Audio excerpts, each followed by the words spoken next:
Thank you, Chair. We're now live. Thank you very much indeed, Rachel. And good morning, everyone, and welcome to this delayed board meeting, Powys Pension Board. Apologies for that delay, inevitably due to IT issues. So if we can start, please, with apologies, Rachel. I haven't received any apologies for today, Chair. Okay, thank you very much. So we move on to declaration of interests. Anybody to declare any interests, please?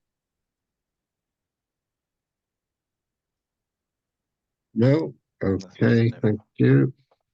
So moving on to the minutes of the meeting held on the 29th of September 2023. And David, Ian, Debbie and Graham were present. So do you have any comments on those? And will you there, once discussed, authorise me to sign the minutes of that meeting? Any concerns about the accuracy of the meeting? And Chris is scrolling through now. Yeah, so hopefully you can see everything moving accordingly. No, there were no concerns from my point of view. Thank you. Same, Chair. Well, thank you, Rachel and Chris, for going through them. Shall we accept those as a true record? Thank you very much. Matters arising from the minutes.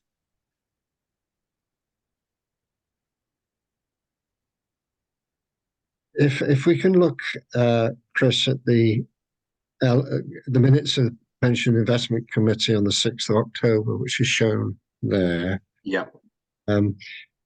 Indicating a separate board meeting to focus on investment performance.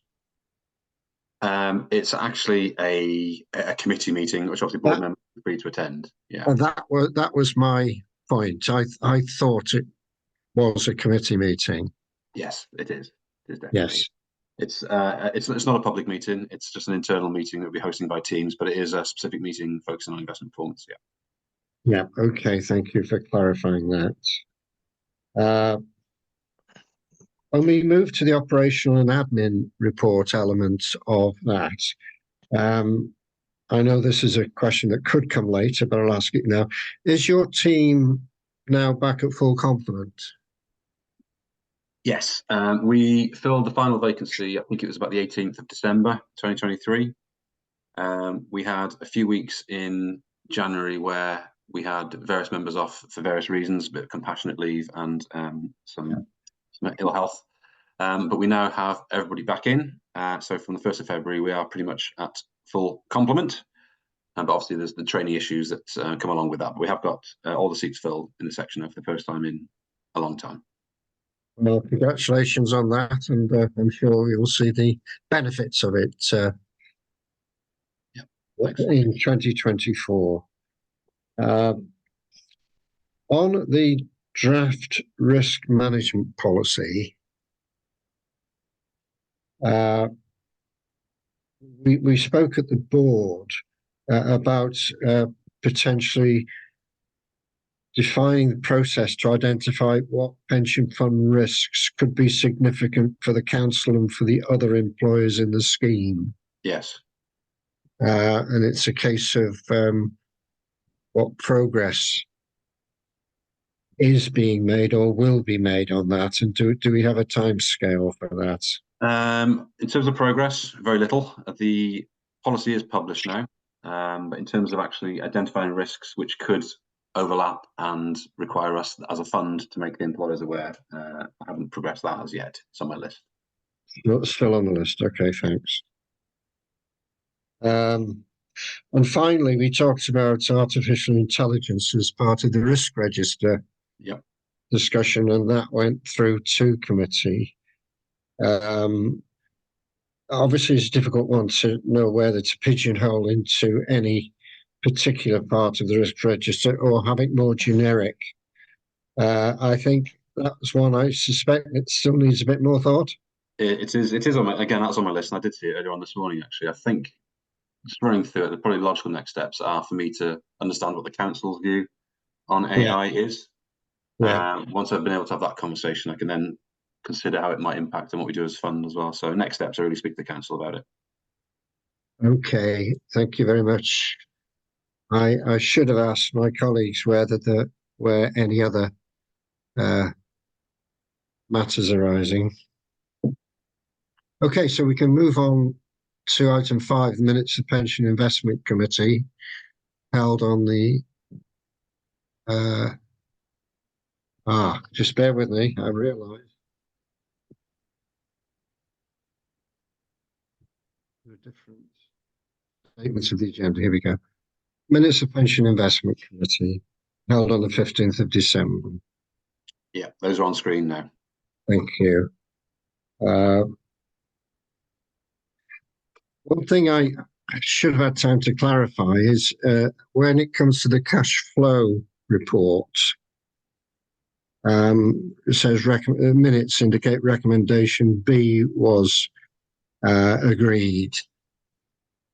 And I meant last night to check out exactly what recommendation B was, and I haven't had time to do that, unfortunately. But Chris, is it? I'd have to revisit the yeah, the agenda item to check that. Yeah. Well, yeah, apologies for not doing that. But, I think it would be useful for the board to be aware cash flow is getting increasingly critical. And so I think perhaps following the meeting, we can drop an email about clarifying exactly what it was. Is that from memory, as we're talking now, I think it was for me to share the cash flow modelling that the actuary has done for us. Yeah. Which I think has been done. But I will, if it's not that, I will ensure that action is picked up and acted on accordingly. But that is what I think it was to do with. But I will check. Right. Thank you. Another issue, item 15, the draft annual report. That subsequently was approved and published by the due date after special committee approved it on the 29th of November. So from the board's role in monitoring compliance, we're happy to say that the pension fund complied with that requirement. Are there any other issues colleagues would like to refer to from the minutes of the Pension Investment Committee? No, nothing from me, no. Okay, well, thank you. So we move on to item 6, which will probably be our final look at the Pension Regulator Code of Practice 14. Chris, would you need to introduce this? Thank you, Chair. You've stolen my thunder there. I was going to open with saying this is probably the last time we'll look at it in this format. Well, perhaps we know each other too well. We do. That's a working thought, isn't it? The reason for that being the following item on the agenda is talking about the new general code that the pension regulator is introducing, which will change our approach to how we review and monitor against it. However, this is still applicable and appropriate, and board will be aware that we consider various parts of this at each board meeting. So what I've tried to do on this occasion and the previous one to try and make it easy for board to see what's been changed since it was last reviewed. We're looking at two sections of the code today, which is managing risks and maintaining contributions. They were last looked at in May 23. So in terms of the cycle, they've fallen on this meeting to be reviewed. So February 24's updates are in front of you, and I've just highlighted on the right-hand side in yellow what's changed from the previous time that you would have seen it. And very, very light touches on this one, really. Nothing much has changed apart from updating some text. So in terms of line 104, apology if it's small, it's about good internal controls being part of a well-run scheme, and how they can affect having well-implemented controls and procedures can try and protect reputational risk and whatnot. So we do discuss that at each board meeting, and it's regularly reviewed as part of our business as usual operations. So on my day-to-day work, I'm quite often thinking about impacts and whatnot around our procedures and processes. So I've just updated the text just to include the part saying that it's regularly reviewed as part of the business as usual, as well as being discussed at board. I can't see any hands or anything now, so please stop me as I move through this if you have any questions or anything you want to go through in more detail. Again, sorry, Chair. You were going to say again something. Yeah, so 105 is very similar. Again, it's talking about having risk-based approaches and processes. And the update to this is, again, some updated text, just to reflect the fact that the board now do a regular deep dive into one of the pillars of the risk register. And in fact, that's the intention as we get to risk register later today, to have a bit more of a rigorous review of one of the pillars. So it's just reflecting the fact that we spend more time looking at each individual pillar throughout the year as well now. I've included that text. Right, yeah, thanks. Again, I think we've got the same script, because one of the key aspects that I'll be talking about as we go through this and the next item relates to the emphasis on internal controls, and that's, I think, where you started. I think probably we'll leave that debate for item 7. Yeah. Rather than have it now. So I think I think the implication of what you're saying, Chris, is as far as the transition from Code of Practice 14 to the general code, we've got a pretty good foundation. That's exactly what I was going to say as part of the next item, Chair. Yeah. The work that Debbie's got a hand up, but the work we've done as a collective, as a board and officers and the committee, has put us in a place in terms of the transition. But yes, I can see Debbie's got a hand up. Yeah. Debbie.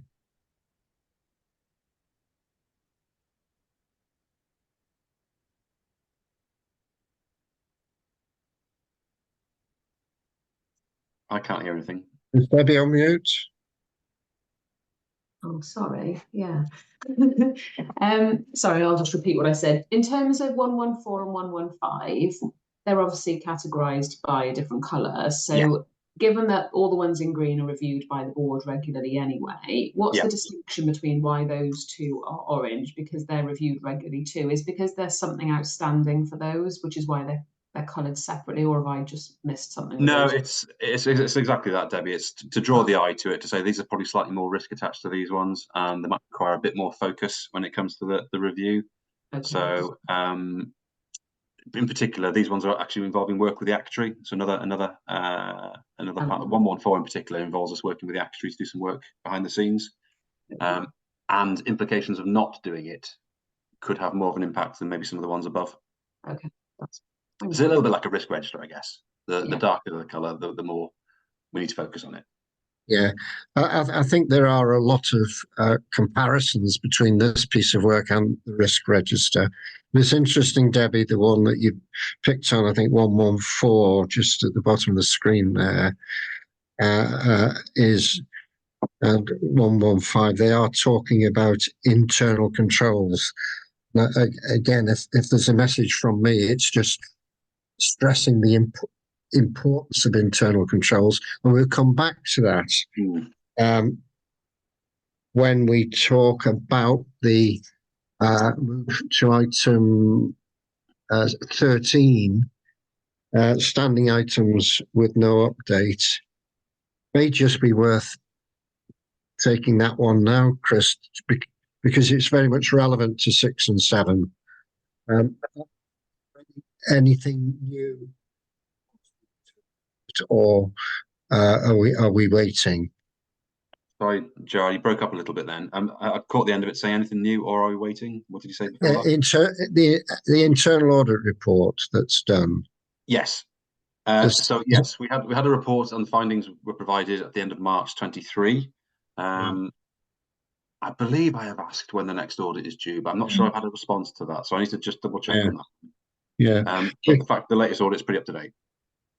Yeah, thanks. So that's helpful, because from my perspective, it's quite a key date for the board in terms of our focus on internal controls, because that's very much what the internal audit is about. So I think we may need to think through our work programme. You don't want to be duplicating the work of the internal Indeed, that should be informing our work. So we might think about timing when we do a deep dive into internal controls. I'll reshare the audit reports for board. We did consider it when it came out. And I think off the top of my head there were 4 or 5 items of very low concern that they identified. Yeah, they were all low concern. Yeah. But I'll reshare it so we can reconsider it. Yeah. Okay, thanks. Okay, so just in the interest of time, just moving on. As I say, the very light-handed touches on these ones, just updating text to reflect the work and bringing the text up to date to reflect what we're actually doing. A couple of small ones at the bottom, they're just correcting a couple of spelling errors. So nothing fundamentally has changed when it comes to managing risks. However, I think we'll discuss this a little bit more when it comes on to the next item, because internal controls is something we're going to be hearing a lot of when it comes to the new code. So if everyone's happy, I suppose we move on to the changes in managing contributions, but I am happy to take any comments before that, if that's okay. Any comments, or should we move on? No hands. Okay, Chris, thanks. We move on to item 7, the regulator's new general code of practice. Okay, thank you, Chair. Just before we do that, very quickly, again, the changes for under managing contributions are updating some text to reflect the new processes, or the more improved processes we have when it comes to reporting employer performance to board and committee. I just wanted to reflect that in the wording on this register as well. Yeah, fair point. Thank you. Okay.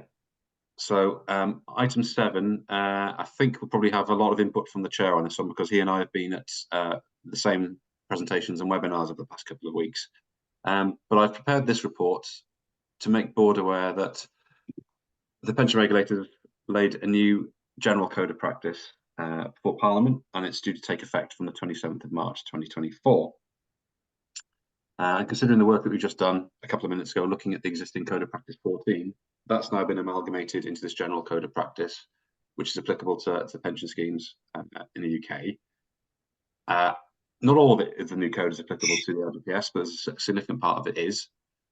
So what we've just been in the last item has been replaced, or is in the process of being replaced, although it does look familiar. So a bit of context to what the regulator's done with this new general code of practice. They've produced 5 sections: investments, risk and whatnot, made up of 51 new modules. I'm going to say it's a consolidation of all the other existing codes they had in place into one general code. We operated under the code of practice 14 that was applicable to the LGPS.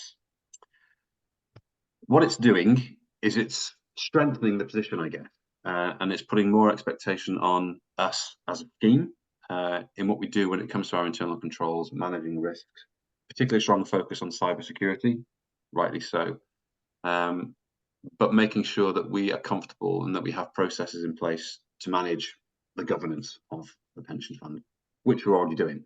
And the Chair's already touched on it, because of the work we've been doing collaboratively as the board and officers and around Wales as well. We're in a pretty good place when it comes to the level of control and governance arrangements we have in place in the LGPS. So whilst there will be some transition across this new general code of practice, we're already starting from a pretty good place. And I think the regulator has already acknowledged that the LGPS in general has a pretty good level of governance in the main. And I'm pretty confident that we're in a very good place when it comes to transitioning across to this as well. So the work that I've done so far is essentially carry out a bit of a gap analysis between where we're at, what the new code is expecting us to do, and where there are areas that need some development. Try and focus on those. So cyber security being one of those. Obviously, as the administrative authority, we are heavily reliant on the council's processes around cyber and whatnot. I'm not sure we'll be able to rely on that going forward. I think there's going to be more focus on what we do as a fund around cybersecurity and putting more checks and things in place for us in managing that. So with that in mind, I've already spoken to some of our colleagues at Aon about putting on some additional cybersecurity training for board and committee and officers later in the year. So there's going to be a strong focus on cyber from us, as well as all the other things that go into the code. But cyber is one that probably we can do some initial work on and improve the position around that overnight almost. So strong focus on cyber within the code, and you'll be seeing a lot more about that in the next few months. This really is an item for discussion. 'Cause I know the chair will have some comments around the new code and whatnot, but it's trying to give board some assurance that all the work we've done so far hasn't gone to waste. We are in a good place. There'll be a period of transition, and the regulator fully expects or understands that not everyone's going to be 100% compliant on the 27th of March, but they'll be looking for action plans as to address any areas of weakness and monitoring along the action plan progress. Essentially, how you're getting on in terms of your starting point to where you want to get to. So if they came knocking and we put a plan in place and haven't done anything about the plan, that's when they'd probably ask some questions about what you're doing about it. So they're not expecting us to be 100% compliant on the 27th of March, but they are expecting us to have a plan and a project in place to move towards that as soon as we possibly can. So that was really it from me, Chair. Over to you, really, to pick up the baton on this one and open discussion. Thanks very much, Chris. Obviously, we've made broadly similar notes, so I'll just focus on the elements I can supplement your comments on. But just a bit of background, really. The two main areas that were additional to Code of Practice 14 that are reflected in General Code are IT and cybersecurity, and both have a significant focus but held by the regulator. And I very much agree that it would be helpful for specific training in this. Just one thing that we did at Northumberland, whose administration was done by Tyne and Weir, the very larger fund, which has now absorbed Northumberland. Members of the board, members of the committee and officers were given a presentation by the Tyne and Weir IT and data protection specialists, which proved to be a very good use of time. So maybe, Chris, that's something you might want to think about, whether that would be appropriate, because it was very good with, being across the spectrum, having the three groups, officers, committee, board, and found it useful. Yeah. The second context bit I'd like to say is that the board has a legal role to assist the scheme manager to ensure compliance. That's what the board's doing. The committee, meanwhile, will be seeking assurances that the requirements of the new code are being met. So there is the board is more hands-on in this case than the committee. It's usually the board making those monitoring of compliance. But the committee will be monitoring how the board are doing. And it's the first time I've ever really felt that particular dimension in play. So I found that very interesting. As Chris said, the regulator has indicated that the key really is to have a plan with timescales to demonstrate compliance. Side by side with this, we've also got something called the Good Governance Review, and that is looking at governance of the LGPS, certainly in terms of the structure and responsibilities. The governing body is a term used in the Code of Practice, the General Code, and it will be really for each pension fund and administrative authority to determine what that governing body is locally. So we need to be consistent there between the Good Governance Project on the one hand and Code of Practice, the General Code. There is a specific program. I don't know whether Chris is aware of this. The LGPS Live on the 6th of March will be dedicated to the General Code. So that's 15:30 on the 6th of March. think I've registered for that one, but I will check. Yeah, okay. The scheme now, now this is an important bit really, because mindful of what we were saying yesterday at the employers meeting, the Scheme Advisory Board are actually working through the new code to help funds understand what does apply, in other words, is mandatory, and what is regarded as good practice, which is not quite the same priority, and what definitely does not apply. So I know you indicated, Chris, the team are working on this, but I didn't know whether you were aware SAB are doing something similar. No, I wasn't. And just for context, from my point of view, obviously that previous document we looked at for item 6 has been very useful when it comes to monitoring against the code. I started looking at the smallest section within the new code and trying to do the same thing to try and replicate that code in a spreadsheet format that we can work through. And looking at the smallest section, it probably took me a couple of hours. Copying from a PDF into an Excel file, you lose all the formatting and whatnot. So it's been very difficult. Yeah, we've been there back in 2015.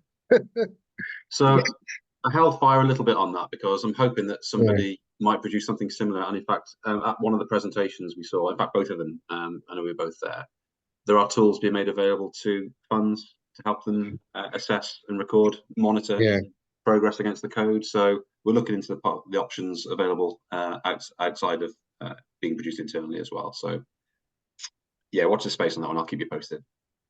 Yeah, so what the regulator was hinting at was that they're expecting within 6 months that all funds would have their plan with associated timescales. They're not expecting that we would all get to the end position in 6 months' time. Yeah. So I think for us as a board, by the next board meeting, if we could aim to have that plan and timescale in place, thereby we will be keeping up with the expectations of the regulator. And I'm sure the Scheme Advisory Board would be mindful of, because they were present at these some of these presentations. There was also the LGA Governance Conference in York last month, which LGA obviously had a high profile on. They were talking about this. So I think as long as we get that plan out with realistic timescales, we will get beyond square one. Yeah.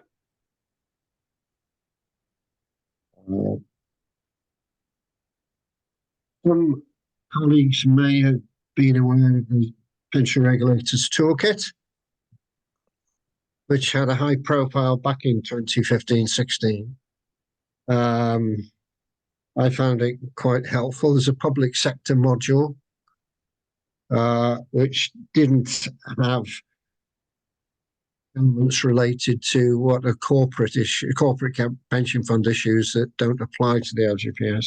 But the regulator recognises that needs updating, but they're going to update the full application of the code, the general code first, because of course the general code does apply to corporate and to public sector schemes, unlike Code of Practice 14, which is purely the public sector scheme. So it will take a while before we get a pension regulator toolkit that is dedicated exclusively to public sector. Yep, I heard that comment as well. Yeah. Yeah. Okay. Right. So within 6 months, therefore, I think we need to identify which elements apply to the LGPS, and then need to identify what we need to work on. In other words, what doesn't automatically flow across, and then prioritize those between the mandatory parts and the good practice parts. Yeah. I've got a pretty good idea already, but I have been holding fire a little bit because I do want to see what industry does in terms of facilitating this. I don't want to duplicate work, essentially. If the LGA provides something that we're able to use, then that would be useful. They have indicated they're looking at it along with the scheme advisory board to try and help funds. So Yeah. we're kind of sitting tight. I'm aware of the code. I've read it, and I know where we sit compared to that and what's applicable and what's not. But I haven't put anything. I haven't gone much further than that at this point in time. I'm waiting to see what industry does. Yeah, I suspect that the LGA will not hang about. I hope that they will get something in a timely manner, because we don't want 86 funds No, inventing 86 wheels. exactly. Yeah. So that was very much the sort of briefing type agenda item, but we will need to have that plan and time scale in for the next board meeting. Yep. Do any colleagues have any questions at this stage on that? I was just going to ask in terms of 1.1 of the report, in terms of the new governance arrangements and updating policies and procedures. I know you've talked wholesale, but will that mean doing a comparison to our existing policies and procedures and then updating them accordingly, or are you going to wait to see what that looks like for others? I think there'll be some that will probably quite obviously need updating, be apparent. Maybe things around like a cybersecurity policy and whatnot. So we default to the councils on this one at this point in time. I think it'll be clear that we have to have our own. So that will jump up the list compared to some of those which need a bit more of a lighter touch. There'll be some that probably are still absolutely relevant because they don't refer to the code at all. Yeah. But we do a periodic review of our policies anyway, Debbie. So I'm hoping that when they naturally fall for review in a couple of years' time, for example, that's the appropriate time to maybe just update them with regards to reflecting the code. And I think the regulator, what we gather, will probably be okay with that, providing that we specify that in our plan. So we're going to look at the more important policies that immediately need reflecting or putting in place. And when the time comes for review, we'll reflect on the code at that time. Okay, thank you. And I think giving an example of that, Debbie, if you're looking at the second paragraph of 1.1, the effective system of governance as such isn't mandatory for the LGPS, but there are significant elements of good practice that could, if not should, be covered in our arrangements. So it's these grey areas that I think are the most difficult ones, and I think that's where SAB particularly will be helping funds. Obviously, the larger the fund, the more hands-on resources they have to manage this. The smaller the fund, the more constraints there are. So some of these discretionary areas, good practice areas, may be on a faster track with some of the larger funds than they are with smaller funds. But I think the key words there, proportionate to the size, nature, and scale and complexity of the activities of the scheme. So it is a significant piece of work, but the more external support we can get from the right sources, the better. Yeah. Is that fair comment, Chris? Yeah, that's absolutely fair. Yeah, absolutely. Yeah. Okay. So I don't think I have anything more to add, just looking through my notes. The other issue, training plans, of course. Yeah, isn't it? Yeah. Knowledge and understanding is still responsibility of individual pension board members, notwithstanding the fact that, as we'll see later on when we get to item 11, the training needs analysis, notwithstanding the fact that as far as possible, specific training events will be put on, not just for the board, but as Chris indicated about Aon cybersecurity training, for all elements of the pension fund, the three corners of the triangle, us, committee, and officers. Yeah, I think a good example was when we had the new committee a couple of years ago now, put on some bespoke training, and I think it was actually really, really good. We recorded the sessions and we built this training library. So I think there's some merit to doing something similar, particularly as a result of the new code coming into place. It's the opportunity for us to revisit training, and yeah, I think we might see some more bespoke Powys specific training provided by third parties and officers as well as we move forward. Yeah. Okay. Well, thanks, Chris, for that. Are there any final comments before we move on? In which case, we're on to item 8 now. As you can see, the operational and administration report and update, Chris. Thank you, Chair. In the interest of time, again, this is a report board should be familiar with, but we're just going to pull out a few items which you may have spotted and may have the questions to try and head the question off at the pass. For example, so the first item, paragraph 2, is looking at incomings and outgoings in respect of these specific items for the fund. You may have spotted that November, the figure has increased quite significantly in terms of income into the fund, and that's essentially to do with backdated pay. So where the backdated pay award was paid, obviously contributions are a percentage of that. Pay goes up, contributions go up in accordance with that. So it's that column, that item is to do with backdated pay awards. And I think at the request of the board, we've got a payments less income line included at the bottom now. Just at a glance, you can see what's happening between incoming and outgoing for the fund. Where there's a bracket, it's always confusing me with the way they do this in accounting, but that's actually a positive figure. So for November, just based on these items, the fund was actually about £1 million up compared to previous months, when it's actually down by 400,000.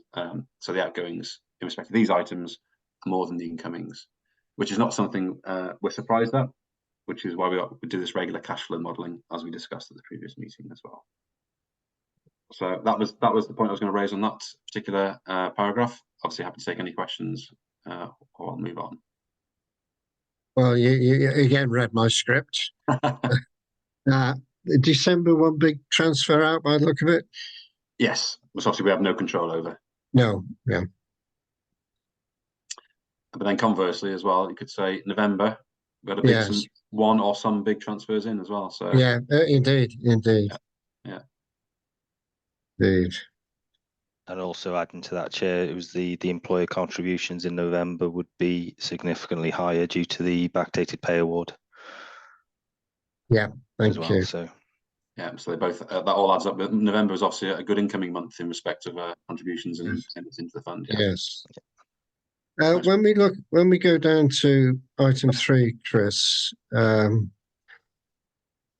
I've always had an interest in monitoring use of the 50/50 scheme, particularly under the current cost of living pressures. Yeah.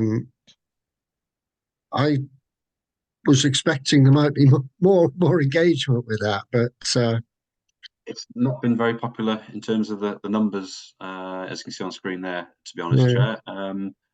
There are various reasons for people choosing to go into it, obviously. And it's not something we, as part of option forms, so if people write into us to opt out, we do include information about the 50/50 scheme, saying rather than completely opt out of the scheme, did you know the 50/50 scheme was available? That might be something that's more appropriate.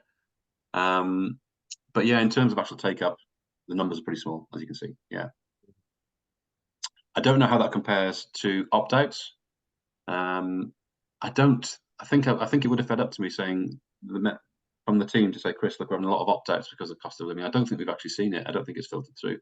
And I think I'm correct in saying that's probably been reflected across Wales as well. I don't think we've seen huge numbers of opt outs as a result of the current cost of living crisis. So I hope that's a positive sign. Obviously, thanks, Chris. I mean, you're saying that's your perception. Would it be easy or difficult? Would it be information held at the employers? Yeah. That's difficult for us. This one comes up all the time saying, can you tell us who's opted out and how many have opted out? It's difficult because we only see part of the story. Yeah. Yeah, it's a shame it's not a directly accessible number. Because I think it would be of general interest.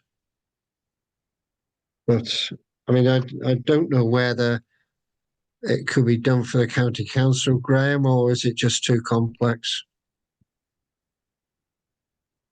We'd have to have a Yeah, we'd have to think about it. I think about how that. Yeah. Yeah. I mean, I don't want to sort of commission work that's going to be of no value. That was going to be my point, Chair. Yeah. Yeah, yeah. I mean, I'm particularly, from my point of view, I'm only interested in looking after the people who are in the scheme. yeah, So for those that are not part of my remit, for example, there's yeah. not much you can do about it. So Well, I take that point entirely. I mean, I don't know whether Ian's on the call still, whether there's any view from the union side about scheme members opting out. We haven't really seen any data that would sort of suggest there's been any difference as far as we can tell, but we wouldn't necessarily have those figures. I'm not getting a lot of calls from people who are sort of struggling with cost of living and things, no more than we would have usually had. So I haven't got anything to suggest that it's a. Okay. That's interesting. Thanks, Ian. That does support what I'm hearing or not hearing as well, as the case may be. So Yeah. No, thanks, Ian. That's useful. Maybe I'm worrying unnecessarily, but it is a piece of the jigsaw, as is the 50-50 scheme. yes.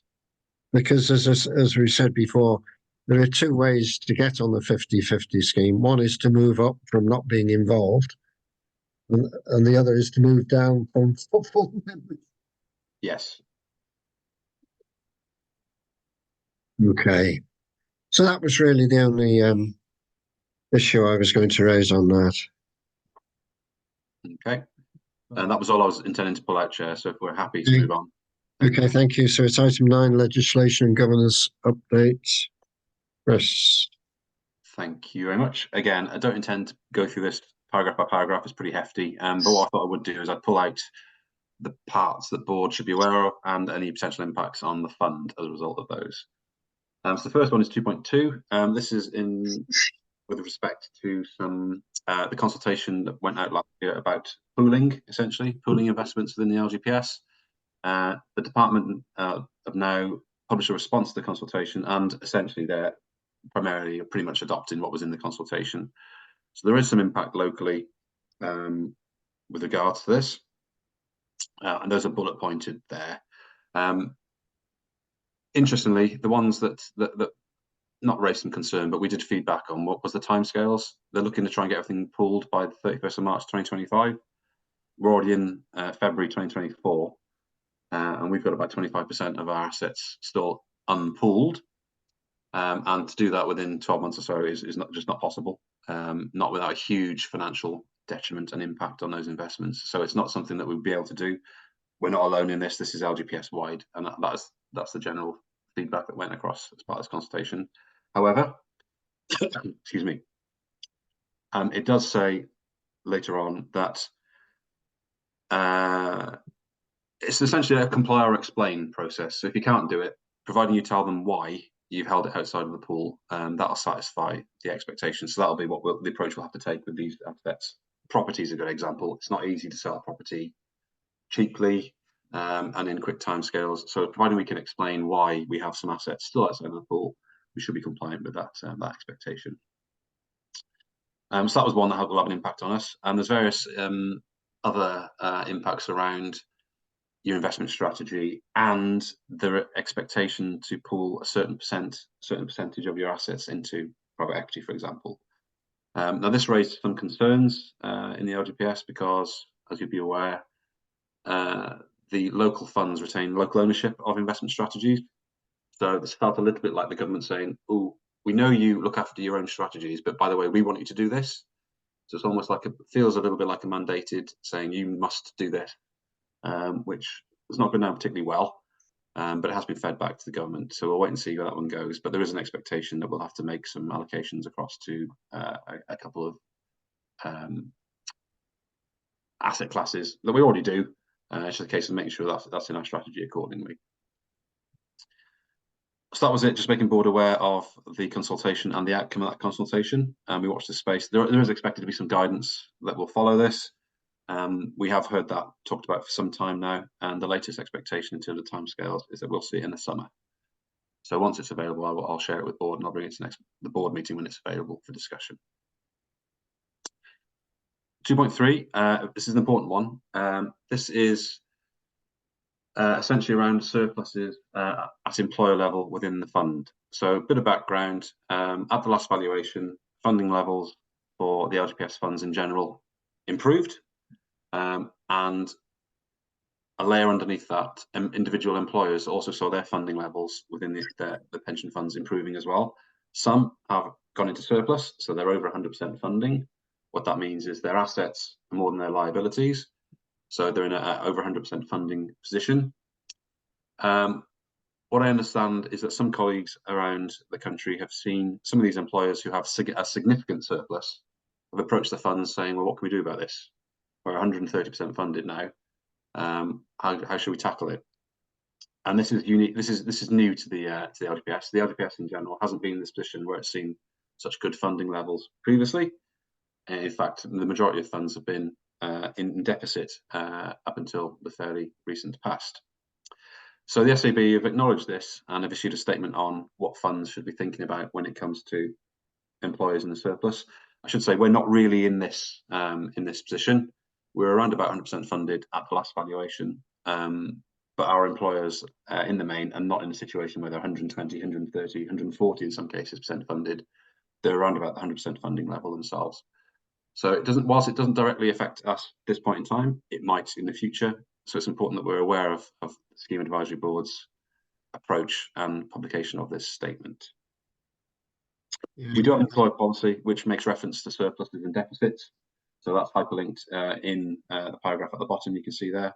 That might just need some revisiting depending on what the Scheme Advisory Board have put in the statement. So I will revisit that and look at if the wording needs updating. Yes. Yeah. Thanks, Chris. Yeah. Just scribbling this. Relook at our policy. Okay. I mean, bit of context here is that there is one particular firm of actuaries who are pushing for some of the surplus to go back to the employers. And that firm of actuaries seems to be doing work for employers rather than administering authorities. So one can understand why there's a push. But as Chris said, we're not really in the headlights for this. But nevertheless, I will, as I said earlier, send you a summary of that discussion on partial termination. Yes, Chair. I think it'd be pretty theoretical for us. So, you know, with the pressure everyone's under, it's nothing that we need to be definitive about at this stage, I'd suggest. No, but it is useful for us because we're able to learn from others' experiences on this one as well. Yeah. Sometimes there's a benefit to not being first, isn't there? So I think that's absolutely. Thanks, Chris. Yeah. Thank you. 3.1 is just updating about the new minister for LGPS. The information's there for you. The big one really is 3.2 I'd like to focus on, which is McLeod. You'll have heard me talking about McLeod probably for a couple of years now at least. Quick reminder about what it is. It's essentially as a result of an age discrimination case. Some new regulations were implemented within the local government pension scheme, which requires us as administrators to apply a remedy to a certain group of scheme members who are caught by this window. And what we have to do is we essentially have to do a check upon leaving of whether the benefits they would have accrued under the old final salary arrangement compared to the career average arrangement, and we have to pay the better of the two. So it's essentially saying, had you not moved across to the new pension scheme, would you have been better off? And that's a check we have to do. That's all well and good. However, that does have pretty significant impacts on the admin team and the employers, because we're having to go to our employers to say, we need hours and pay information back to 2014. And the reason we no longer hold that is because when the scheme changed to a career average scheme in 2014, essentially it's the pay you earn that year divided by 49. That's how much pension you accrue. There's no need for you to know membership or hours or anything like that to calculate the career average pension benefit. This new remedy, this McLeod remedy, means that we do need that information. So we now have some gaps in our data that we're going to have to fill before we're able to even do this check. So this involves us contacting our employers for this data, which we already started doing. In fact, we have got quite a bit of data back already. The impact on the admin team is that these regulations came into effect from 1st of December 2023. And on day one, we saw a pretty immediate effect, pretty immediate impact. We're prioritising the McLeod remedy on those new leavers. So let's say, for example, somebody was leaving on the 31st of October 2023. We're doing the McLeod check for this leaver if they're in scope for it, which is requiring our admin team to go back and fill all these gaps of data when it comes to pay and part-time hours, do a final pay calc, do the pay calculation under the new care arrangements, run 2 sets of calculations and pay the better of the 2. And the immediate impact is that there's out of a team of 14 of us, there's 4 of us who were here when the final salary scheme was in place in 2014. So that means that 10 members of the scheme, of the pension section, have had no first-hand experience of final salary. Of those 4 with final salary first-hand experience, we're all at the top of the structure, simply because of our experience and our time in the section. So we're not the ones with boots on the ground actually doing these calculations. So we've seen the immediate impact of training. We've had to retrain or train the rest of the team on how to process final salary. It's completely new to them. They've not had to think about hours, upscaling hours, working out membership or service calculations. So that's been a real drain on the resource of the existing team members who understand final salary. So the member services manager and the pensions administration manager in particular are the 2 that have had to help the team with this. So immediate impact on day one with regards to training, and 2 pay calculations needed now by the processor, and the person checking the calculation now has to check 2 pay calculations as well. So it's almost doubled the work overnight. So we knew this was coming. In 2021, we put a plan in place to increase the resource. We recruited 5 extra staff, and we touched upon earlier on that in December 2023, we finally have a full complement because of various, it's taken time to recruit, train and retain staff as well. We've seen a few people move on in that period. So we have recruited, but the consequence of that is the training needs. The RGPS, as I'm sure we all understand, is very complicated now. I always use the example, when I started over 20 years ago, it wasn't uncommon for me to pick up a paper file and there's 2 documents in it, somebody's starter and somebody's leaver. And then I worked out the pension benefits based on those 2 documents. It's not uncommon now for somebody to have hundreds of pages in their file, simply because the LGPS is so complicated in terms of options and rules that we have to apply. Lifetime allowance didn't exist back when I first started. That's something new that's in as well. So I guess the point I'm trying to make is it's taking longer, it's more complicated, and the impact is in terms of training and checking. So what have we done about that? Well, we have put a short-term measure in to try and help the team with this in terms of making some extra time available for them. But that's not a sustainable thing in the long term. It's a short-term measure until 31st of March, at which point we'll review. And the reason we've done that is because I'm not convinced that bringing in some additional resource now actually will help. It will help in the long term, but it will likely make the issue worse in the short term because of the training needs that are required for any new staff. So we're looking at the best ways to try and manage this situation and position. And I should stress, we're not unique. This isn't just the Powys Fund. This is England and Wales. We're all experiencing the same issues here. So I thought it was important to make board aware that the regulations are here. We are seeing a real life impact in terms of workload and work pressures as a result of it. We have put some short-term measures in to try and help with that. But there's a review at the end of the financial year to see what's the best next steps forward. So at that point, I will leave it open to discussion or any questions that anybody might have. I hope that's helped in terms of background and the impact we're seeing at a local level. Yeah, thanks, Chris. That's very helpful indeed, especially the last couple of sentences, because one of the issues that comes up regularly is the adequacy of resources. But as you've well indicated there, new resources need training, and that takes the time of the people with the final salary experience. So It's just a slow start, isn't it, really? Yeah. Internally, it's a difficult one to manage. There are Yeah. options external, and nothing's off the table, to be honest. So we'll look at all options when it comes to how we manage this process. But Yeah. I'll keep you posted on that one. Yeah. Okay. I presume you just hit on the point about external, which I presume would be the sort of third-party provider who's Yes. doing this for other funds. Yeah. And have got the expertise already on the ground that doesn't need training. Yes. I think the closest example I can provide for that is we have done something. We have got a previous example to draw on internally. We outsourced the GMP reconciliation to ITM, for example. That's right. Yeah. Yeah. So we have done this sort of thing before, and as I say, it's not something that's off the table. It's something we need to strongly consider once we've got the chance. Is there a clear and speedy approval process for that, or would it be, to use a term, bogged down in bureaucracy to get that underway? Have you? Is there a green light or a load of amber lights? This would be the process that I would follow for this one. Would be a consultation with the 151 officer, build a business case, and take it to committee. So the timescales would be committee meetings, basically. Okay, approval from committee. Yeah. Yeah. The committee are aware of the resource impact of because I've been having similar conversations with them at the last meetings as well. So yeah, it won't be new to them. They are aware that there might be things we need to do. So it would just really. And they've always been supportive. Oh, absolutely, absolutely, yeah.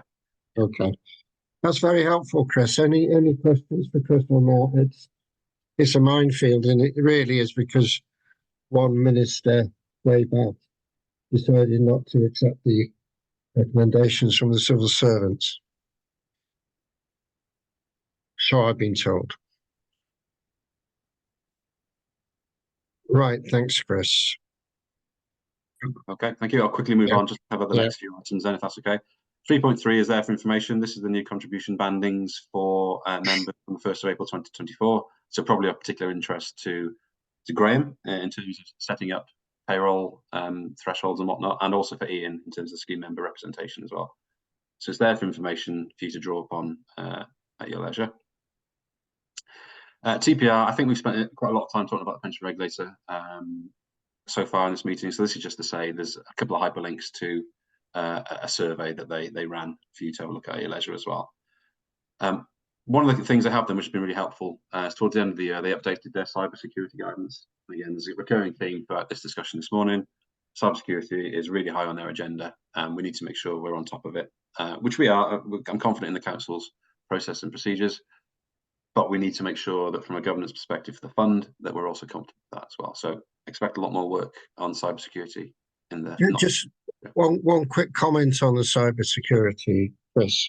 At the LGA governance conference in York in January, we had a relatively secretive presentation by somebody from a well-known intelligence outfit, if I can say that, whom I had an opportunity to talk to after, informally, and I indicated to him or her that Powys committee members, officers, and co-opted members take an annual update exam on cyber security and data protection. Yeah.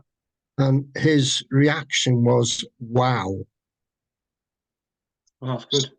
So, and he's taken that away because he's now seen that as good practice. Oh, good.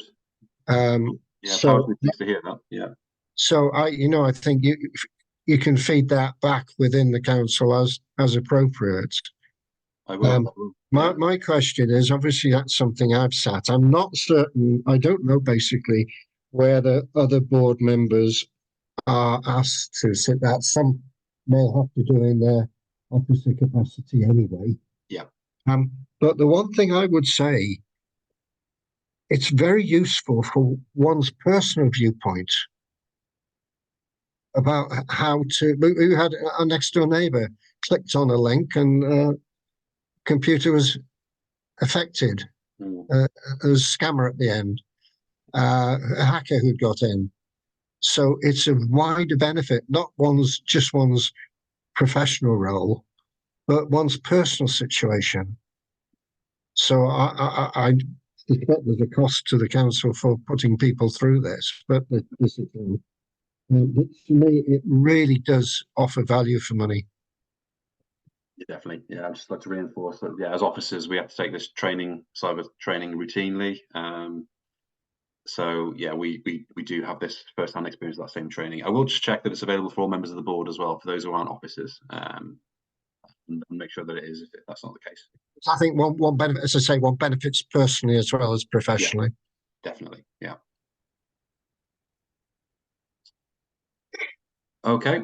Item 5, pension dashboard. Again, bit of brief background for board is that this is essentially I hate using the term one-stop shop, but it's essentially a website that the pension saver will log into.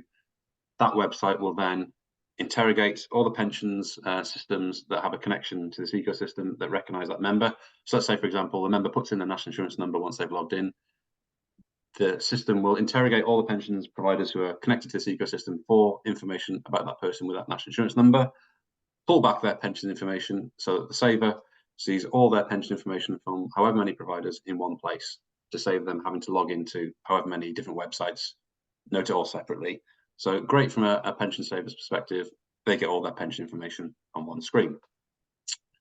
From a pension provider's perspective, like us, we obviously have to feed into this ecosystem, and the impact on us as an administration team is at this stage unknown. We don't know what we're going to have to do, how long it's going to take us, whether it's going to be automated, whether it's going to require manual intervention and whatnot. So we don't know at this stage the impact in terms of resource. What we do know is what's expected of us in terms of data. There's been several guides and whatnot made available to us. So we, as part of our data improvement plan, which we follow, we need to make sure now that we're not just compliant with making sure our data is clean for pension regulator purposes, pension benefit purposes. We also need to now make sure it's clean for pension dashboard purposes as well. And there are slightly different requirements for all those things. So I'm hoping it won't be a significant impact on the team, but at this stage, it's really a bit of an unknown. But it's just making board aware that the pension dashboards are coming. I think it's towards the end of 2026 that we need to be have our data ready for it. So a bit of time yet, but the strong message is that we need to be working on it now, which we are. Yeah, thanks. Thanks for that update, Chris. Okay, so that was it really in terms of this report. This is recommendation is that let's board note it for information. So we note the contents of the report. Thanks, Chris. At this stage, as we're coming to the risk register, could I just ask for a couple of minute comfort break, please, and then we'll dive into this. So Yes. be back in a couple of minutes. Then. Yeah. Thanks, Joe. Thanks, everyone.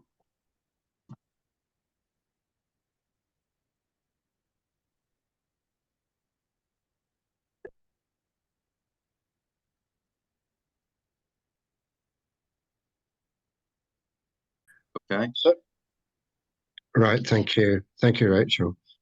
Item 10, review of risk register. Chris, please. Okay, Chair. Hopefully you can now see the risk register on screen.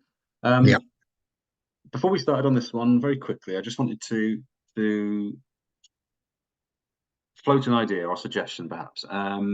It's the governance. This is the meeting where we're due to dive into a bit more detail into the governance pillar of the risk register. Considering we talked a lot about governance and the code of practice amendments, I was wondering whether it might be worth just delaying this one until we have a better feel for the general code of practice and visiting one of the other pillars instead, just because of timings. Happy to dive into the governance one, obviously, but I wonder whether there might be more value if we just delay this one and review one of the other ones instead, as a result of the code of practice. Over to you, really, Chair. It's up to you. Just wanted to float that idea. Right. I had assumed that we would go with the governance one and not the others. No problem, so I restricted my preparation to governance one. In that case, let's proceed. on the assumption that was first that we did, and therefore first to be reviewed. I do understand your logic in putting the suggestion. But No as problem. I thought there's far too much to cover all three today. Definitely, yeah. The plan was just to do one. So I'm afraid, whilst I have something to, we can keep it quick though, if you like. No, Mindful of the fact we've covered a lot, as you say, in our earlier discussions, recodes of practice. Yeah. That's fine. I just wanted to float the idea in case we thought there was some merit to it, but understand completely that you would have prepared for this item, so no problem. Yeah. Okay. I guess we'll start at the top item then, really. So this is talking about cash flow, and obviously the risk. We've got inherent risk of 9 at the minute, with a residual risk of 6 as a result of the mitigations we put in place. I guess the first question is: are we still happy that it remains as a 9 and a 6, and that the consequence or the text around the consequence is appropriate? So if I just read that back to you, because the text might be small.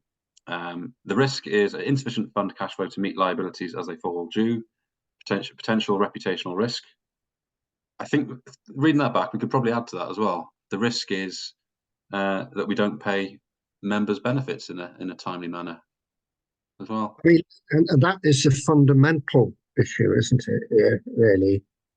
Yeah, I think we can. I can add that text into Gov too. I think.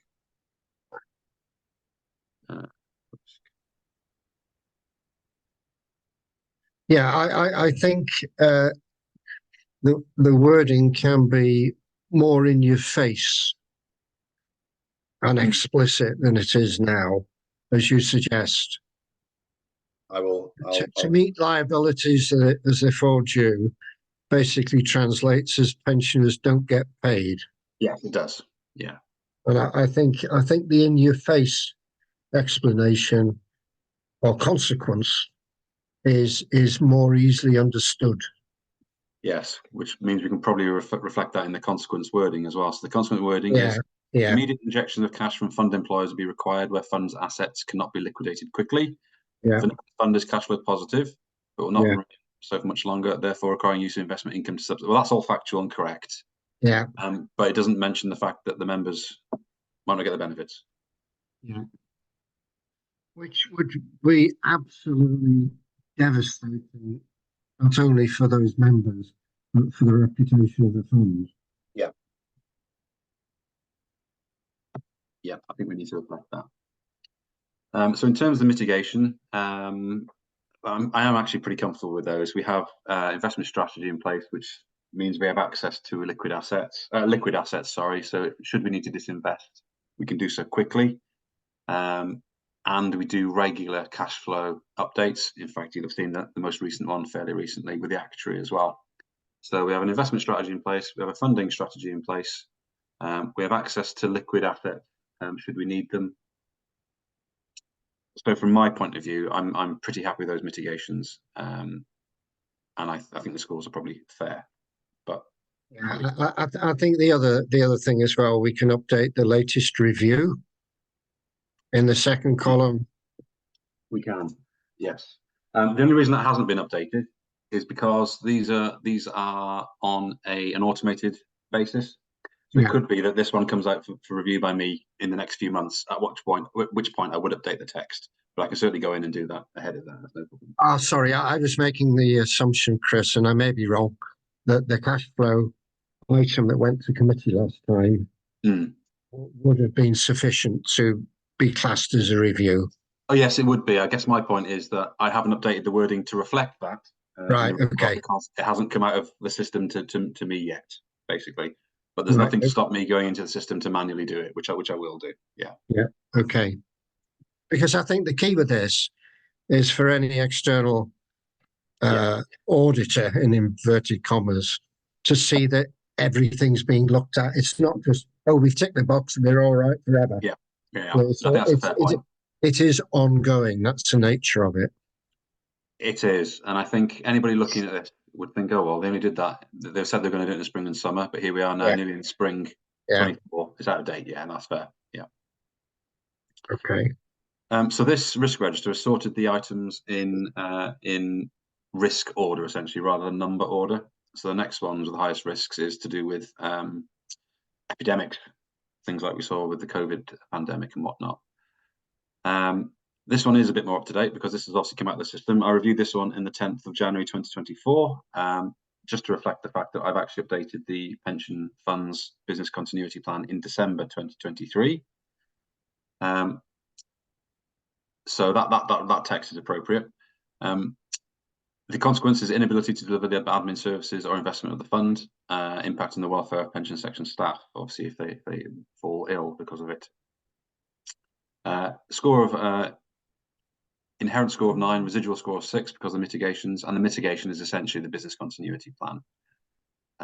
So personally, I'm pretty happy with the wording of this risk, but obviously it's up to board to comment and update accordingly. Any comments on that, please, colleagues? No. Okay. The issue I had with that was whether either here or elsewhere we need to show as a risk the same risks at the employer level. In other words, if they were suffering, unable to deliver admin services, which meant that they couldn't get the information to us. But should that sit on our risk register or should that sit on theirs? Is it a risk to us? We can think about that. I don't need an instant answer, but it suddenly struck me that if particularly one of the employers couldn't get the information to us, we wouldn't be able to process, or would we? It may be something that can be looked at. Is it an issue for us, or I think we could probably reflect it somewhere, but to me it feels as though it's a risk to them. They need to have things. Fundamentally, it's a risk to them. It's the knock-on effect on us that I'm asking about. Yeah, I think that's fair. I think we could reflect something in the wording somewhere on that one. I'll reflect on that if that's fair. So you to take away the issue, yeah? Yes, yeah. Okay.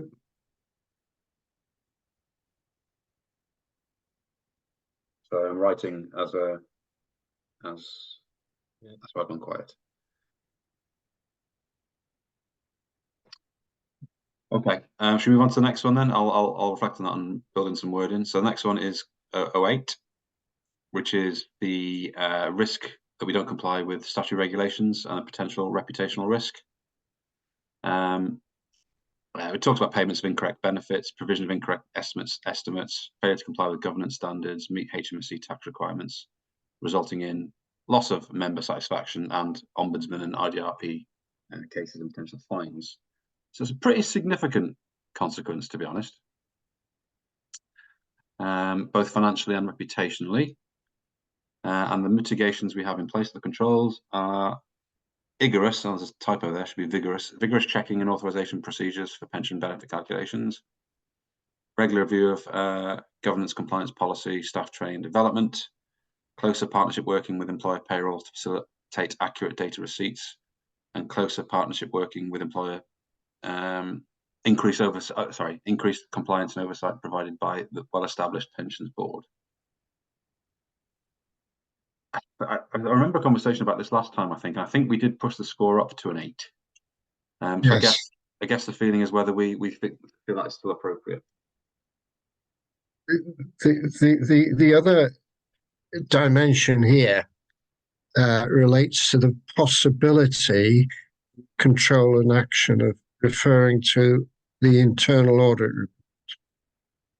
Okay. Yeah. As a mitigating factor. Yes.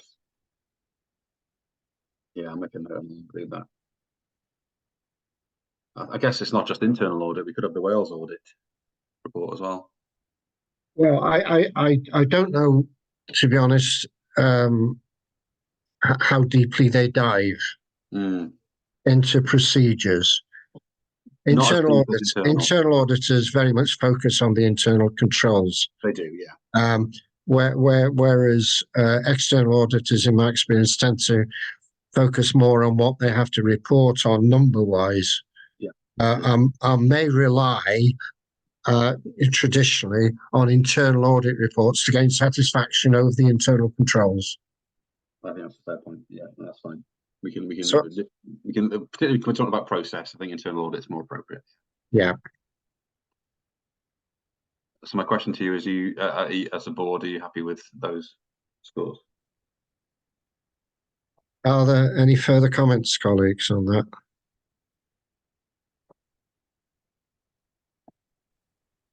No, nothing from me. I think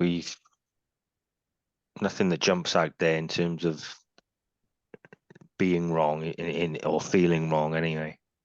You see, we've just had that very interesting discussion on McLeod, Mm.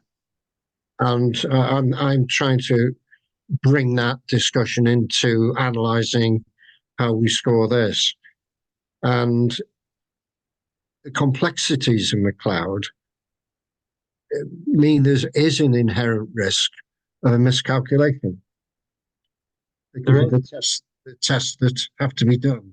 So I can't see a case for reducing the scores. No. Oh no, I agree. Yeah. And in a way, it's a comment that's relevant to Gov 9 as well. It is. I was just going to say that. Yeah, exactly. Yeah.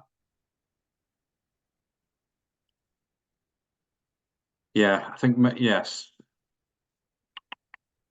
Okay, if you're happy, then perhaps for Gov 8 and 09, maybe I'll consider some wording around the impact on the complexity of the scheme. If you're happy with that, I can build some wording. I guess I just need your thoughts on the scoring, whether it's still appropriate. It feels appropriate to me. I think maybe this is just a case of reviewing the wording. Well, anything colleagues wish to add? No, as you said earlier, Chris, in terms of updating, yeah, you get with the way the risk register is, you get the automatic reminder, don't you? And yeah. I think you are able to go in prior to that and set a review date, but yeah, it's nothing further really to add to what's been said as the course of action. Yeah, I think the takeaway for me is ahead of these sorts of meetings, I should, rather than just going and downloading the reports, I should check the review dates and just make sure that those are up to date as well. So that's a takeaway for me, just to make sure that when it's publicly made document, that all the data are up to date. So that's a process thing for me, really. Yeah, well, I can completely understand that, Chris. It makes sense to me. Mm. Okay. Ultimately, it would be for committee to make sure they're happy with these scores. I'm not hearing anything to say that we probably think we need to change them, so I'm inclined to leave them the same and just update their commentary around them. Yeah. Okay. I mean, it could be once McLeod is out of the way, because it is so complex, maybe that risk therefore goes off the table. Yeah, that means it could be on for a few years, but you're right. Yes. Yeah. Okay, that's fine. I'll consider that wording within those two risks then. Thank you. Okay, thank you. 11 is looking at equality. So this is making sure that our services are available across the spectrum. We abide by the Welsh legislation in terms of publishing bilingual documents, and we have process in place to capture a member's preference language when they first join the fund. It's something along the lines of, we'll communicate in English unless you want us to communicate in another language. Please let us know that by completing this next section, sort of thing. But any documents that are published on the website do go up bilingually where we can. And in fact, we do operate a Welsh and an English website as well to make sure we have that available.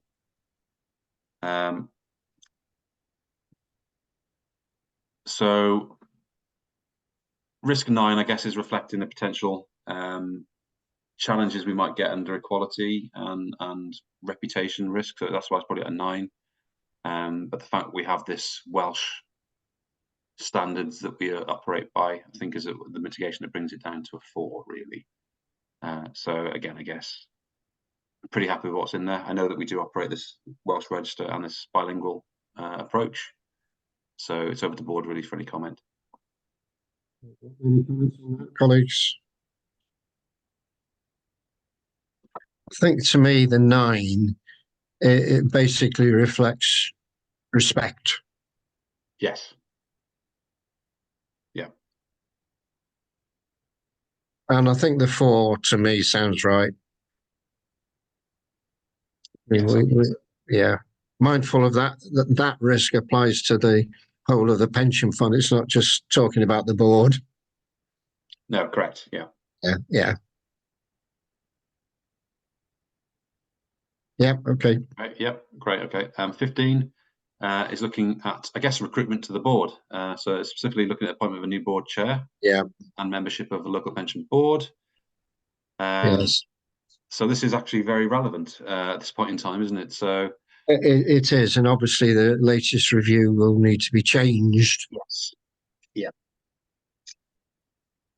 Yeah.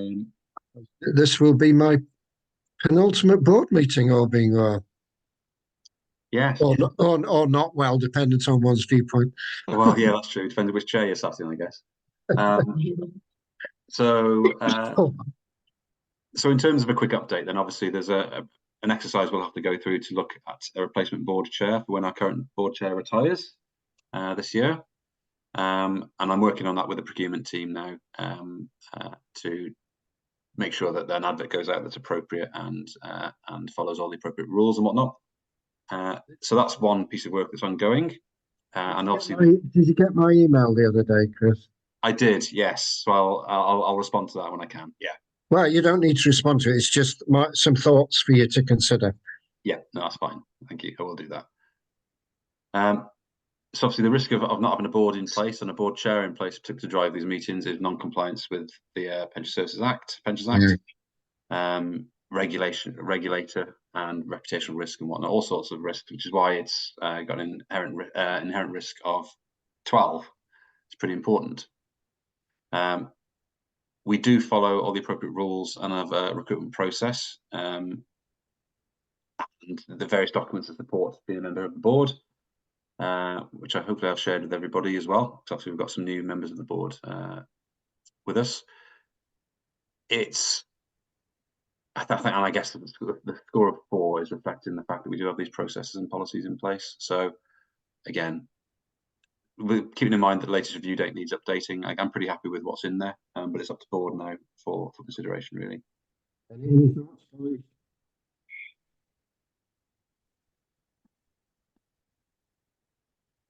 My concern, in a way, is that our attendance figures, I think, at the board are lower than they have been historically in the last few months. We've witnessed today, part of that is unfortunately due to inevitable technical problems. Yeah. As we are very much dependent on good internet connections, amongst other things, up-to-date software, not just run by the authority, but by those of us who are participating as individuals. So the sort of risk of not being quorate, I think, is greater than it has been recently. On the other hand, with the remote meetings, we are saving people a lot of time in travelling. Yeah, which in theory should be helping the attendance numbers. Yeah. Can I flip that one on its head, Chair, if that's all right? Well, it's definitely flickable. Yeah. Chris, yes. And it's as a bit of support to board, actually. Obviously, you'll be aware that a few years ago we pushed through an amendment to board structure to increase membership from 2 each side to 3 each side. Yeah. To increase resilience by us being able to call on more resource to be able to attend these meetings. But as a consequence of that, is it might bring the percentage down. So if you're expecting three from each side, but only 1 attend, you're still quorate, but your percentage comes down, almost as a result of you doing something to try and fight against it. Yeah. There's been a no in that one, I think. that's the other side of the coin. Absolutely. But no, I think it's right to mention core 8 within one of these risks. So maybe I'll bring it into that risk there. Yeah.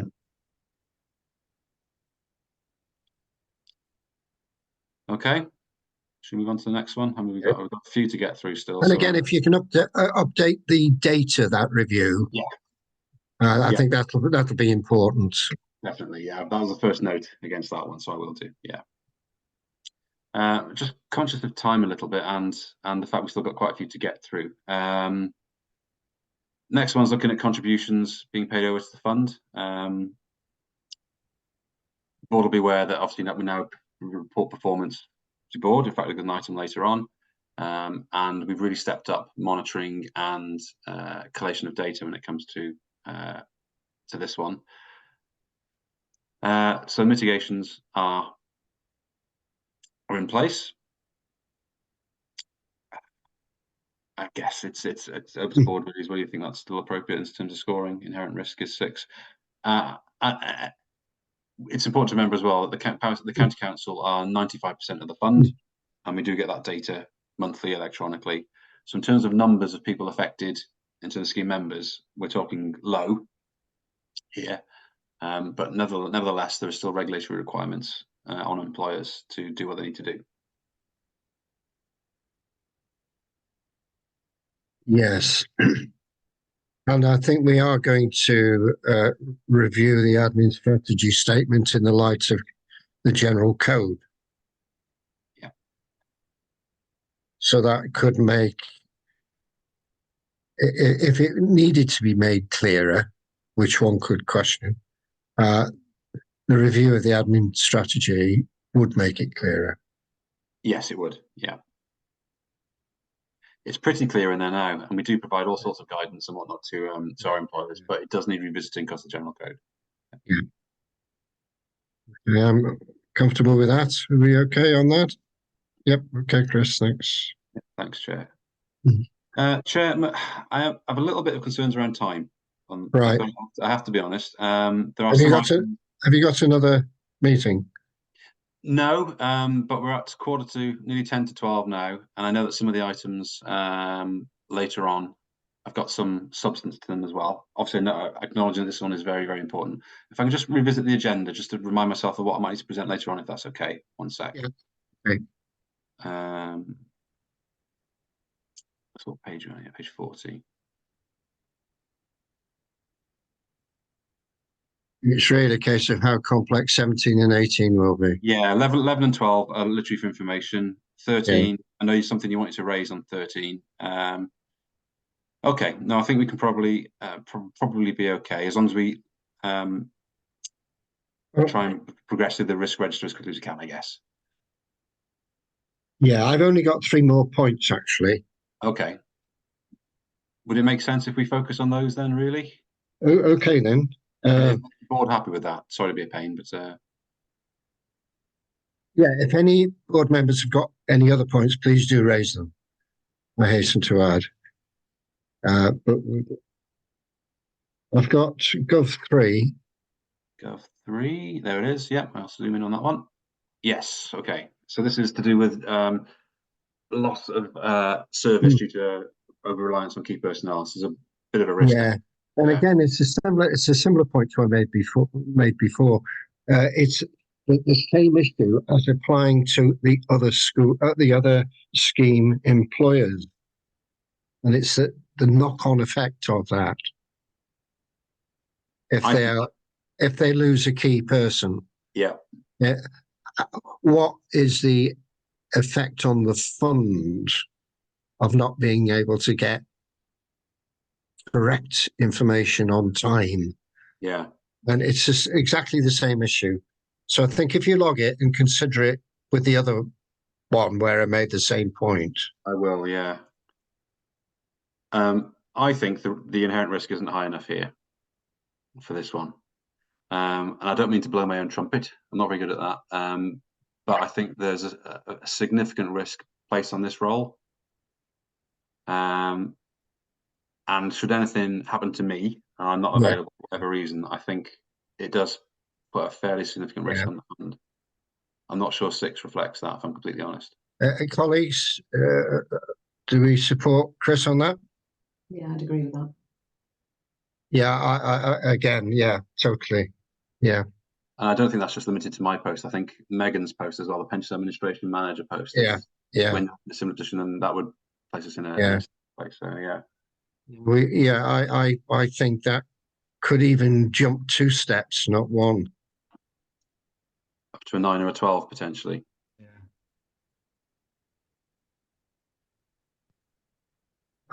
Whilst there are 1 or 2 things on the horizon that may help, like for example the potential training course for pension administrators, the Scheme Advisory Board is probably premature to put that in as a controller action. Yeah, I think so. Yeah, it's over the horizon really. It would help, but I totally agree with the fundamental concept that 6 is very much on the light side for it. and 4, I think. Oh yeah. Well, we haven't got a business continuity plan in place. It depends on the timescales of time, I guess. Yeah.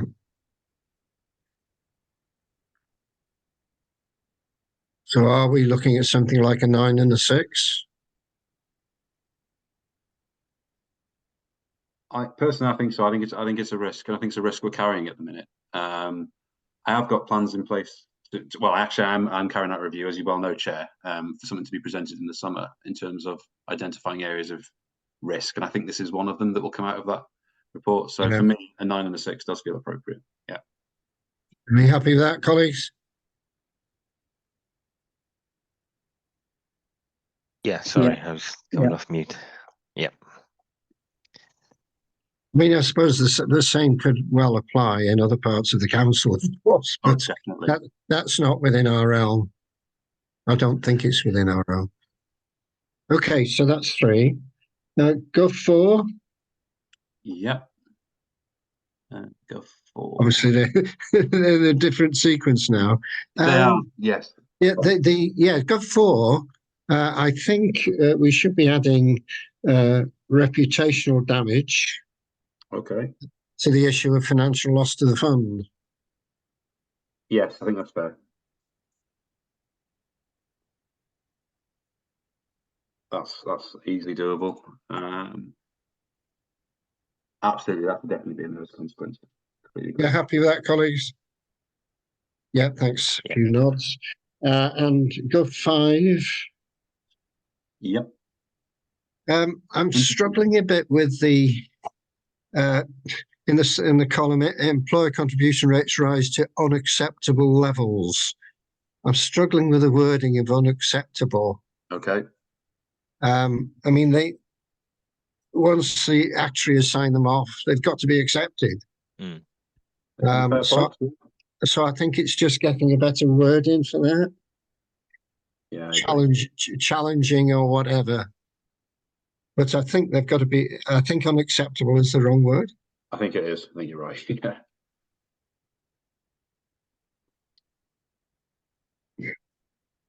Yeah. No, I agree. I'll reflect on some wording for that one. And of course, it knocks on to the one below on 7. Yes. Yeah. Yeah, it's not an appropriate word to use at all. I think I agree with that. Okay. Right.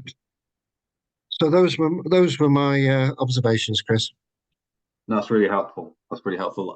What I will do is I will revisit it myself, and I'll update this. I'll share the updated version with board, correctly reflecting the dates and the updated text, if that's okay. Yeah. If board are then happy with that, I'd take this to the next committee meeting to say, board have reviewed the governance pillar. These are their recommendations or suggestions. What do you think, committee? Over to you to approve or not. So, board happy with that process? Yep. Yep. So we'll have a look at the draft. Yes. Yep. Yeah. Just an observation as well around perhaps in the future packs is just a reminder of the risks table, if you like, as to how these. So perhaps that's included, because I was looking for it before. I found it, but that's how they're obtained, isn't it? That because you're looking at the chart over what constitute a 6 to a 2 and things like Yes. that. So that would probably be a good reference to have at the top of this item in future meetings. That's fine. Yeah, But cool. I actually made the conscious decision to take it out, so that's on me, that one, because just simply the length of the document. That's all. Even if it's just the the actual table. Yeah, I think that's helpful. Yeah. Yes, I'll hold my hands up on that one. Sorry, I'll make sure it's sorry. back in. So that's fine, no problem. Okay.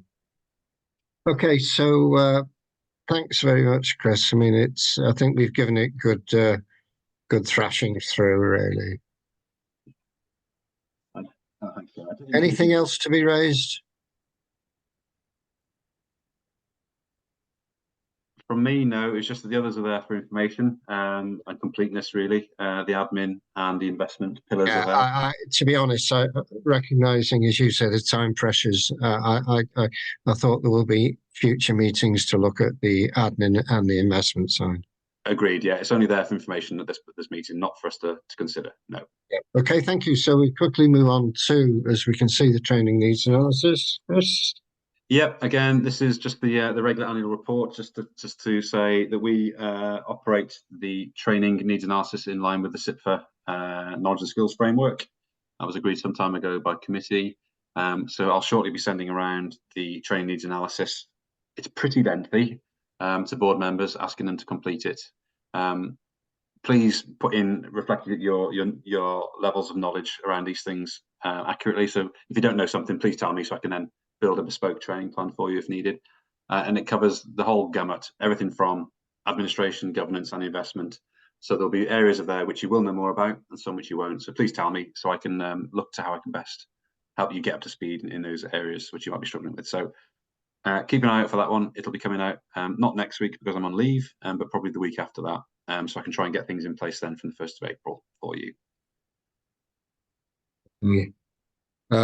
Right, there's specific recommendation here, but before we do that, the only real point I had is one I've already made about the cyber and data protection course perhaps being made available for all board members. Yes, I've made a note of that one, Chair. So I'll check the case with that with regards to those who are not officers. Yeah. Yeah, and we have some WPP training coming up on the 5th of March. Yep. Which is, I believe, is open to board members as well. I think they've opened it up now, which is good. Yeah. Yeah, we have some investment performance training on the 17th of April, which is a Powys one. I think that's the actual meeting. That's the performance meeting we talked about. Oh, that's earlier. a meeting. Okay. Yeah. Okay, that's a meeting. Okay. Right. So thanks, Chris. So do we agree the recommendation? Yes. Yeah, happy to agree. A few nods. Thanks very much indeed. Thank So you. we move on to the WPP update, item 12. Really light update this one, Chair. Primarily because I haven't received the quarterly updates that they provide as yet. So rather than me reinventing the wheel, I thought I'd just update you that I haven't had it yet. As soon as I've had it, it'll be made available to you, and it simply draws on public information anyway. So there'll be nothing new in there that isn't already on the WPP website or the Joint Governance Committee meetings page. So there's nothing to say. Nothing to say. Right. The only thing I can add, and it's very positive, is having the hyperlinks in there. I did actually click on them. Good. And so I was able to look at the host authority's update on governance. So being able to dive in like that is really fantastic, to save all the hassle of finding it on the website. Yes, good. So, I really would compliment you on the format and content of that short report. Okay, thank you. So that was it. The only other thing to make board aware of is that the Waystone Group have now become the operator of the Wales Pension Partnership. They purchased part of the Link Fund Solutions business, so we'll see a rebranding from Link across to Waystone in the near future. But that'll be covered as part of the quarterly update anyway, which we'll get from WPP. So also the issue about the contract. Well, Yes, there's a procurement exercise ongoing. Again, with these things, I'm never sure what I'm allowed to talk about in public when it comes to public procurement exercises, except that there is one ongoing, and I prefer that information to come directly from the WPP rather than via me. Perhaps one thing, as we've got some relatively new board members, perhaps I should say that the 8 board chairs in Wales do have half-yearly meetings with the host authority, which are very, very helpful from both directions, in my view. Yep. And from an officer point of view who sits with the WPP, that the feedback from the board chairs meetings is very, very useful and is taken on board. Yeah, so we're grateful for them. So I think we've got in place what the board chairs were pleading for about 5 or 6 years ago. Yeah. Okay, good. So let's move on now to the standing items with no updates required, item 13. And we've already talked about the internal audit report. Yes, we have, yeah. As usual, it's just a quick roundup of the communications that I send around. I do also share training emails and whatnot as well, which I don't include in here. I think it's more important that you get the governance related emails as part of this log. So I just a note of the monthly TPR emails that I get sent to you, just in case you don't get them directly. There is one IDRP case which is not noticed on here, I've been made aware of, which is a stage 2 appeal to do with the overseas transfer that we talked about, I think, at the previous meeting or the meeting before that. That has come back for stage 2 and is being considered. Okay. Item 3 is looking at the breaches register, and there are no new additions to the breaches register from the last meeting. Simply just to remind board that we do now record as item 3 the late contributions are from employers as a breach, and that's reported to board and committee accordingly. And depending on the frequency and the seriousness of it, the conversations will be had as to whether they become reportable to the regulator as a result as well. But we'll cover that a bit more in the employer section a bit later on. Yes, indeed, that's fine. So that was it for that report, Chair. Really for information, just to bring board up to speed on where we are with these.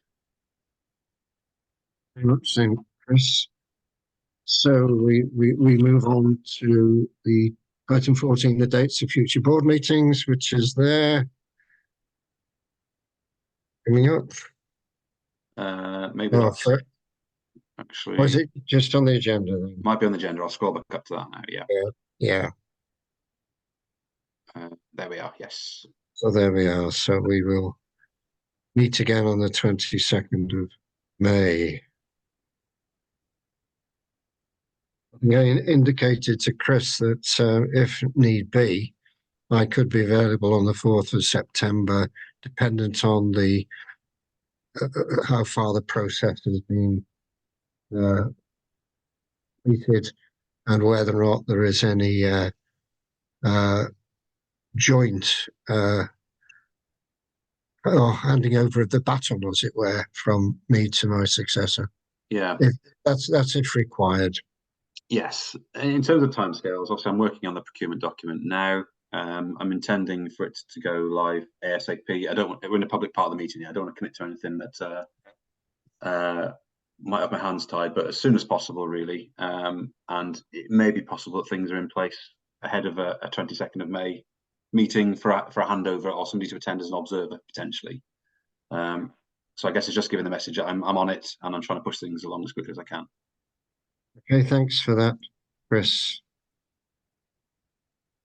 So we're back now. You've talked about the IDRP. So have we completed the update on the standing items? Yes. Yeah. Okay. Thank you. And the board meetings as well, 14. So we now need to consider, in accordance with section 106(8) of the LGPS regulations 2013, whether the board goes into the confidential agenda with the public and press being excluded, as some of the information may relate to financial or business affairs of a particular person or organisation. May I have that agreed, please? Yes, thank you very much indeed. So we can now give Rachel a moment to change the recording arrangement.